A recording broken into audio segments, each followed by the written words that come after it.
باپ سے بے-دڑک بولنے والی بیٹی جب کسی نام سے جڑتی ہے تو پھر سوچ سمجھ کر بولا کرتی ہے۔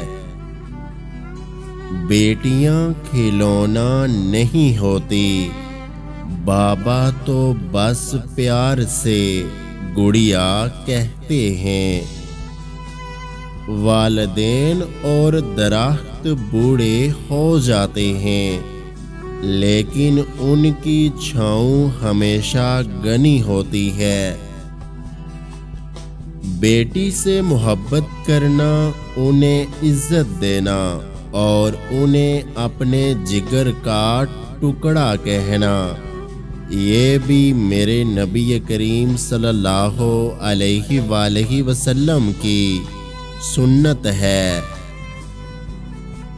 جس سے عزیز ہو دستار اپنے بابا کی، کبھی وہ بیٹی غلط راہ پہ چل نہیں سکتی۔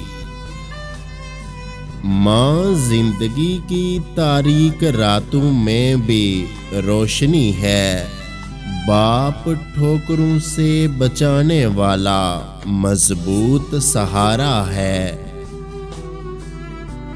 اور پھر میرے بابا نے کہا تھا، مضبوط بنو بیٹا، ماں باپ رحم کھا لیتے ہیں، دنیا والے نہیں۔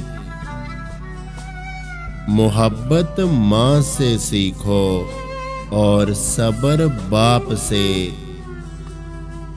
ماں باپ دنیا کی ہر ایک ٹھوکر برداشت کر لیتے ہیں سوائے اولاد کے ہاتھوں لگی ٹھوکر کے۔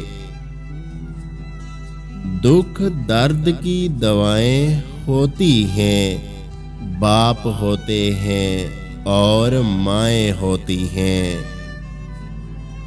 اولاد کی ضروریات کے لیے مائیں ہی نہیں، باپ بھی اپنے کئی شوق قربان کر دیتے ہیں۔ ماں باپ کے پاس بیٹھنے کے دو فائدے ہیں، ایک تو آپ جلدی بڑے نہیں ہوتے، دوسرا ماں باپ جلدی بوڑھے نہیں ہوتے۔ دنیا کی خوبصورت ترین چھت باپ ہے، دنیا کی خوبصورت ترین چھاؤں ماں ہے۔ اگر آج کی ہماری یہ ویڈیو آپ کو اچھی لگی ہے تو ہمارے یوٹیوب چینل کو سبسکرائب کرنا مت بھولیے گا۔ اپنا بہت سارا خیال رکھیں، مجھے دعاؤں میں یاد رکھیں۔ اللہ حافظ۔